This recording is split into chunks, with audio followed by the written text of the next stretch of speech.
There's too many of them. For it all to be PTSD, there's too many of them. In their grief, this ex-soldier's parents still wonder why their son took his own life. If it was possible to look at Ben now and say, was it traumatic brain injury, I'd say, yes, go and have a look at him.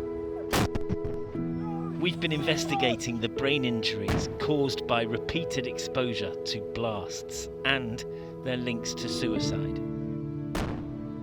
The Ministry of Defence describes the long-term effects of blast exposure as only alleged.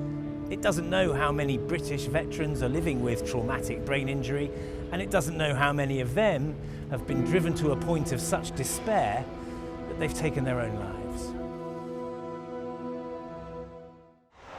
In America, much time and money has been spent studying the effects of war on those who fight it.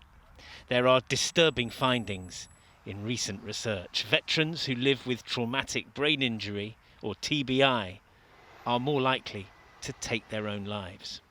In this particular population, 2.5 million post 9/11 veterans, there is a strong association between exposure to a TBI and having an increased suicide rate. So that there's a definite correlation there. Exactly why that's the case is still what we're trying to understand. Up close to an explosion, soldiers' brains are shaken by the pressure wave. Repeated exposure to blasts, even those created when they fire their own weapons, can result in what's known as a blast-related traumatic brain injury. Ben Riches was an infantry soldier who served alongside his older brother, Stephen. He's on the left here, being interviewed on ITV's This Morning on operations in Iraq. How's it going? Good. Yeah, not too scary. No. This is more scary to do than an interview, is it? Yeah. In 2019, Ben took his own life. His parents are still wondering why. They suspect that traumatic brain injury played a part. We knew straight away, immediately when he came home, he'd changed. That's when we noticed the problems. He started drinking at times heavily. His behaviour was changing. There was mood swings. We can always say, what if, but if it was possible to look at Ben now and say, was it traumatic brain injury, I'd say, yes, go and have a look at him. And I'd like to see coroners as part of the investigation considering and maybe saying to the families, look, we have this issue, would you consider a brain autopsy? We've got to find a way to put it right and prevent it. There's too many of them. For it all to be PTSD, there's too many of them, isn't there? Yes. The research in America was based on data from medical and service records, which the authorities in the UK simply do not collect. The Ministry of Defence describes the long-term effects of blast exposure as only alleged.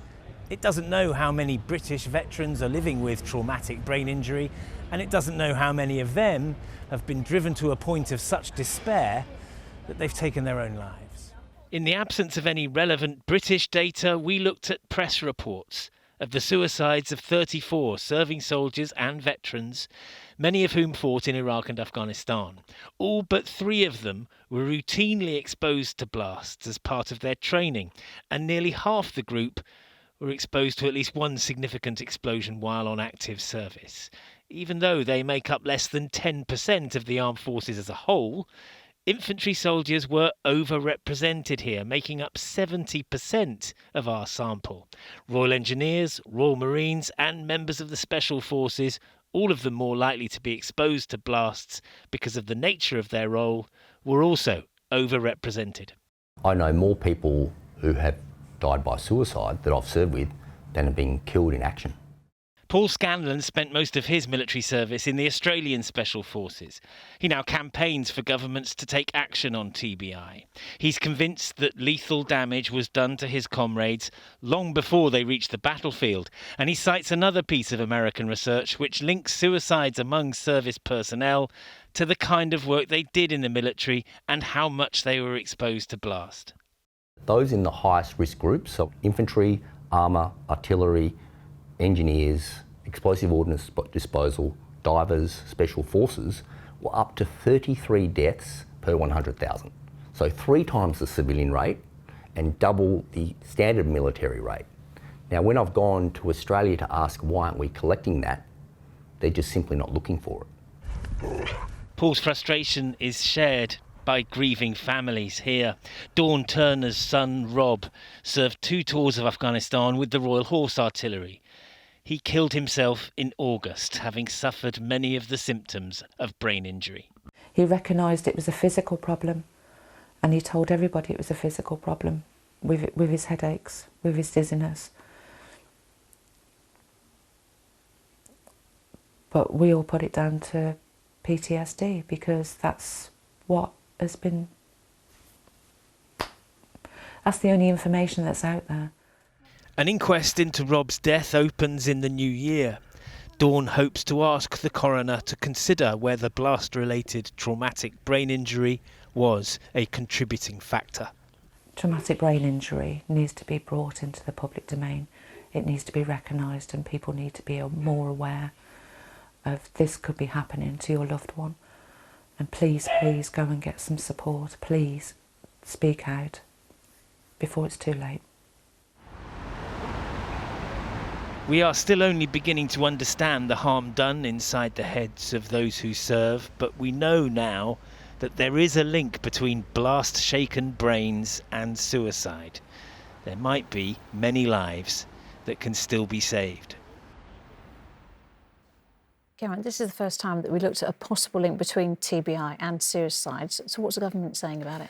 Well, they point us towards 2 big studies that they've done, both of which found that the suicide rate among veterans is broadly comparable to the suicide rate among the general civilian population. And the MOD has pointed out to us, entirely correctly, that suicide is complex, can be instigated by a range of factors, and just because there's a coincidence between a particular condition and a suicide rate doesn't mean that one causes the other.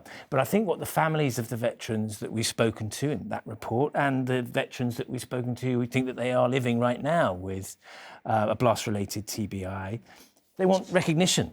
And recognition that TBI is a thing and something that we should be doing something about. The MOD is spending money on more research into it, but in the United States, tens of thousands of service personnel have been diagnosed with it. They've changed their training procedures to limit exposure to blast and to limit the amount of time that soldiers spend on heavy weaponry. In the UK, they haven't changed training procedures, and being diagnosed with a blast-related TBI is a vanishingly rare occurrence.